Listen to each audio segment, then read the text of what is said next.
Assalamualaikum warahmatullahi wabarakatuh. Perkenalkan, saya Nur Setiawan dari Program Studi Teknik Sipil Universitas Muhammadiyah Yogyakarta. Pada acara webinar Abdimas 3 UMY, saya akan mempresentasikan artikel saya dengan judul Penyediaan Sarana Air Baku di Wilayah Rentan Bencana Kekeringan dengan studi kasus di Dusun Sinom, Desa Kedungpoh, Kecamatan Melipar, Gunung Kidul, DIY.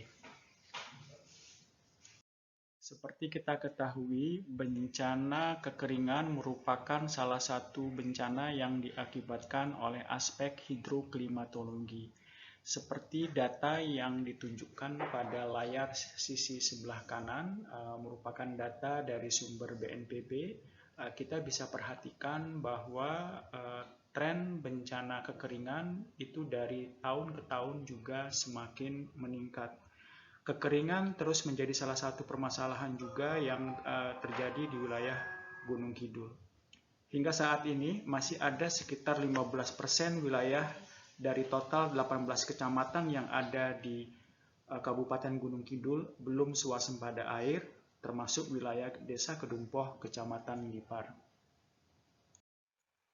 Kegiatan-kegiatan siaga bencana dalam rangka menghadapi bencana kekeringan, baik itu pra-bencana maupun saat terjadi bencana, khususnya untuk kasus yang ada di Desa Kedungpoh, Gunung Kidul, itu dapat dilakukan penanggulangan kekeringan dalam jangka pendek, yaitu dengan memenuhi segera kebutuhan air bersih bagi masyarakat untuk keperluan rumah tangga, yaitu melalui dropping air bersih.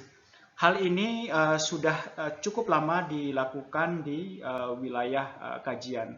Selanjutnya untuk solusi jangka panjang itu dilakukan dengan pembuatan sarana dan prasarana agar ketika musim kemarau dan kekeringan melanda, ketersediaan air bersih dapat tercukupi.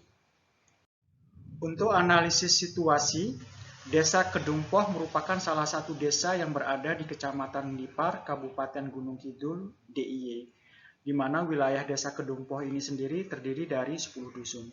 Desa ini memiliki luas wilayah sekitar 10,8 km persegi dengan lebih dari 50% merupakan lahan kering dan rata-rata wilayahnya berada di daratan yang cukup tinggi, yaitu sekitar 200 meter dari permukaan laut. Penduduk Desa Kedungpoh kurang lebih berjumlah 6.370 jiwa dengan 2.309 rumah tangga dan kepadatan penduduknya sekitar 590 jiwa per kilometer persegi. Desa Kedungpoh sedang berkembang baik di bidang perdagangan, pertanian, peternakan, pariwisata, dan lain-lain.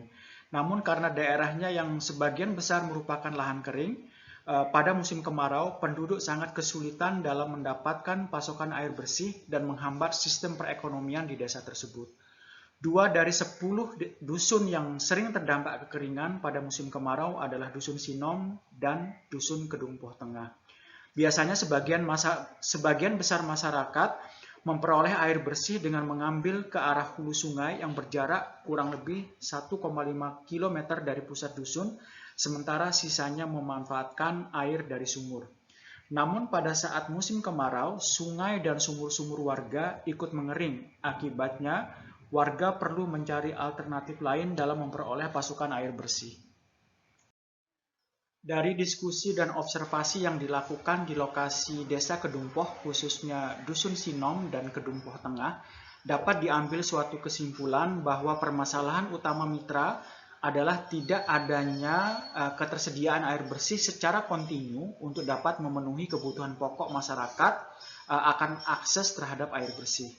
Masyarakat saat ini hanya mendapatkan sumber air bersih selama musim hujan dari sumber-sumur dan pengambilan air sungai dengan jarak ke lokasi sumber sekitar 1,5 km. Namun saat musim kemarau, bahkan seperti kemarau panjang di tahun 2019 kemarin, semua sumber air sumur dan sungai mengering yang berdampak pada bencana kekeringan sehingga masyarakat harus mendapatkan bantuan air bersih dari tangki-tangki bantuan yang dikirim ke desa.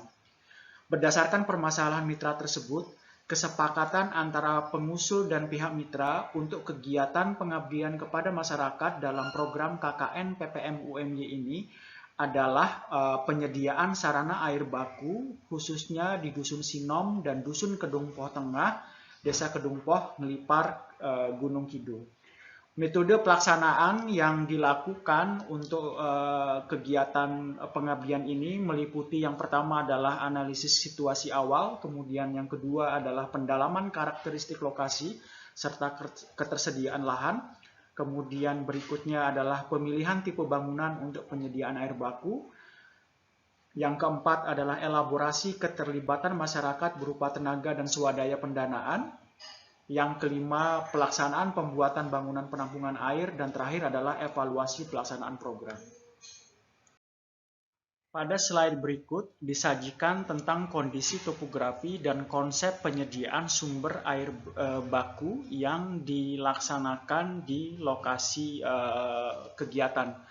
Dari gambar ini kita bisa lihat bahwa konsep penyediaan sumber air baku itu dilakukan melalui sumber bor ya dari titik T1, kemudian dari lokasi sumber bor kemudian dipompa menuju ke tandon induk di lokasi T2, di mana perbedaan tinggi antara lokasi sumur bor menuju ke tandon induk itu adalah kurang lebih 50 meter dengan jarak sekitar 375 meter. Selanjutnya dari lokasi tandon induk, air diturunkan menuju ke elevasi yang lebih rendah secara gravitasi, yaitu menuju ke tandon pembagi.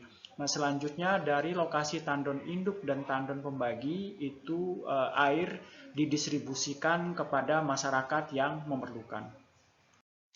Selanjutnya dari gambar ini kita bisa perhatikan bagaimana bentuk kontur yang ada di sekitar Dusun Sinom dan Dusun Kedungpoh, di mana kedua dusun tersebut terletak pada daerah perbukitan ya dengan ketinggian yang cukup curam. Kemudian kita bisa perhatikan di sini bahwa dari bak penampung induk dengan ukuran 7.000 liter itu didistribusikan kepada masyarakat yang ada di RT 6 Sinom, kemudian RT 4 Kedungpoh Tengah, dan RT 5 Sinom itu untuk sebagian masyarakat. Selanjutnya dari tandon pembagi dengan ukuran 5.000 liter itu didistribusikan ke RT 3 Sinom, RT 4 Sinom, dan RT 5 Sinom sebagian. Dari sistem jaringan penyediaan air baku yang diperlukan oleh Dusun Sinom dan Dusun Kedungpoh Tengah, dapat kita simpulkan bahwa diperlukan sarana prasarana dengan pembiayaan yang cukup tinggi. Karena keterbatasan kemampuan masyarakat, kita bisa perhatikan dari slide ini bahwa pengadaan atau pembuatan dari sistem jaringan penyediaan air baku itu dilakukan atas swadaya masyarakat dan kolaborasi dengan beberapa donatur. Seperti sumur bor itu kedalamannya adalah 35 meter, itu didapatkan dari swadaya masyarakat. Kemudian pompa pada sumur bor itu berasal dari donasi Lazismu. Kemudian instalasi jaringan distribusi induk itu berasal dari bantuan dana desa. Instalasi jaringan distribusi dari tandon menuju ke rumah itu juga sama, merupakan donasi dari Lazismu. Lalu bak penampung utama itu diberikan melalui kegiatan dari Dinas Sosial, dan yang terakhir tandon pembagi itu merupakan bentuk kontribusi atau donasi yang berasal dari program pengabdian masyarakat ini. Berikut adalah dokumentasi, baik itu dokumentasi kegiatan maupun dokumentasi yang menunjukkan bagaimana kondisi wilayah kajian yang berupa daerah cukup kering ya, seperti kita ketahui untuk wilayah Gunung Kidul secara umum. Kemudian dokumentasi kegiatan berupa kerja bakti dari masyarakat untuk menyiapkan sarana prasarana dari penyediaan air bersih.